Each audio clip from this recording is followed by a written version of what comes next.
আজকে যাব বোলপুরের সোনাঝুরি মার্কেট সহ আর বাকি সব মার্কেটগুলোতে আর কিছু কেনাকাটিও করব। তো সেই জন্য একটু সাজগোজ তো করতেই হবে। আজকে পরে নিয়েছি একটা ব্ল্যাক কালারের হ্যান্ডলুম শাড়ি, তার সাথে ব্ল্যাক একটা ক্রপ টপ। তোমরা যারা আমাকে অনেক দিন ধরে দেখছো তারা জানবে যে আমি মুখের মধ্যে খুব একটা বেশি মেকআপ চড়াতে পছন্দ করি না। তাই এখানে পরপর ময়শ্চারাইজার, সানস্ক্রিন অ্যাপ্লাই করার পরে একটুখানি কনসিলার দিয়ে মুখের দাগগুলোকে ঢেকে নিয়েছি।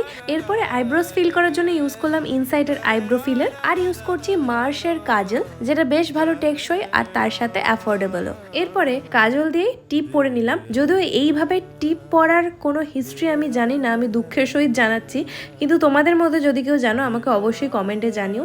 দেন আর কি মাস্কারা অ্যান্ড লিপশেড, আর এখানে আমি দুখানা স্টাড টাইপের ইয়াররিং পরে নিয়েছি, যেটা আমি মেলা থেকে কিনেছিলাম কোনো এক সময়। আর দেন স্টাইল করে নিচ্ছি এই আংটিটা আর চুলের কাঁটাটা, যেটা আমি গতকালকেই ইউনিভার্সিটির মার্কেটটা থেকে কিনেছিলাম। তো ব্যাস, I am ready to go. আজকের মতো টাটা।